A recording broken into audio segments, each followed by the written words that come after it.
Oui, je vous remercie et surtout, c'est avec beaucoup de plaisir que je reçois ce matin deux centrales d'oxygène avec une capacité de 40 mètres cubes heure, ce qui nous semble extrêmement important, destinées respectivement aux hôpitaux de Fann et de Dalal Jamm.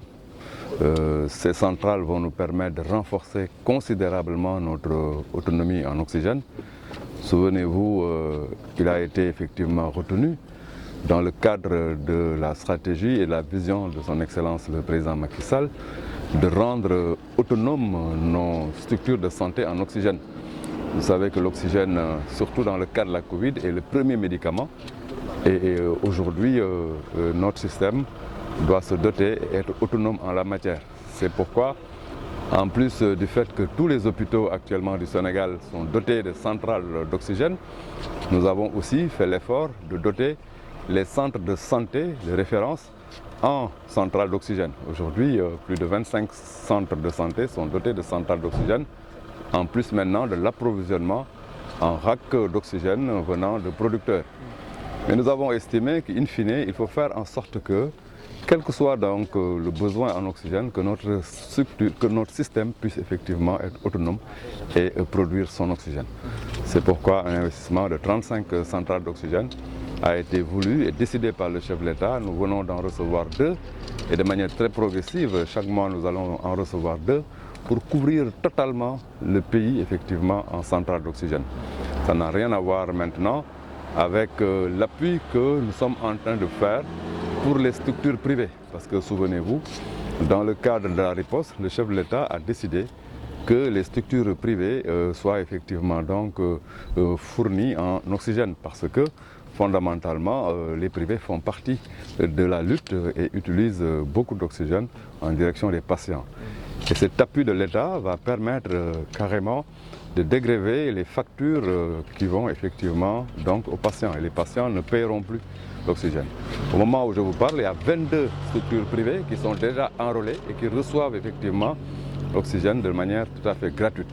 Ça soulage considérablement donc le patient. Ces centrales que nous recevons aujourd'hui vont être positionnées dès demain à Fann et à Dalal Jamm.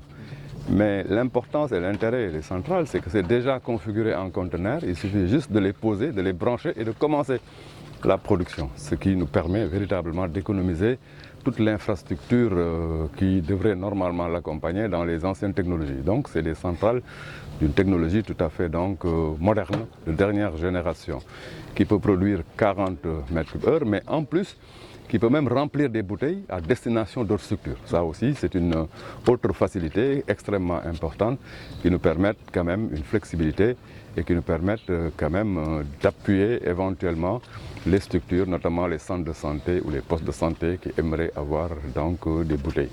À partir de ces centrales, on peut faire, donc on peut remplir des bouteilles et les envoyer au niveau des structures de santé qui en ont besoin. Dans combien de temps pensez-vous aujourd'hui que le Sénégal pourra justement combler ses besoins en matière d'oxygène? Oui, ces besoins, je ne sais pas si j'ai bien compris la question. Aujourd'hui, au niveau donc, de la riposte sanitaire, les besoins en oxygène du Sénégal sont comblés. Aujourd'hui, nous n'avons pas de déficit, de problème d'oxygène. En plus de fournir dans les meilleures conditions les structures privées, les structures publiques, c'est-à-dire les hôpitaux, les centres de santé et autres, nous avons même décidé d'élargir pour pouvoir fournir les structures privées qui en ont besoin et gratuitement, ce qui soulage les patients. Donc au moment où je vous parle, nous n'avons pas de manière véritablement objective de problème de production et de disponibilité d'oxygène. Et ça depuis le début de la riposte. Depuis le 2 mars 2020, le Sénégal n'a jamais été dans une position de rupture en matière d'oxygène, quelle que soit par ailleurs la clameur. Cependant, nous avons effectivement décidé, dans le cadre de notre plan d'investissement pour rendre le système de santé plus résilient et plus robuste, d'aller progressivement dans ce que nous avons appelé l'autonomisation en oxygène. Que, in fine, qu'on ne soit plus dans une position où on installe des racks où on envoie des bouteilles dans les structures, mais que chaque structure puisse disposer d'un dispositif de production autonome d'oxygène. C'est ce plan-là qui est en route, et d'ailleurs c'est dans le cadre de ce plan que ces 2 centrales sont reçues ce matin, au bonheur de toutes les structures, au bonheur du système de santé, mais aussi au bonheur effectivement donc, des patients qui vont effectivement être traités dans les meilleures conditions de sécurité en matière d'oxygène. Monsieur le ministre,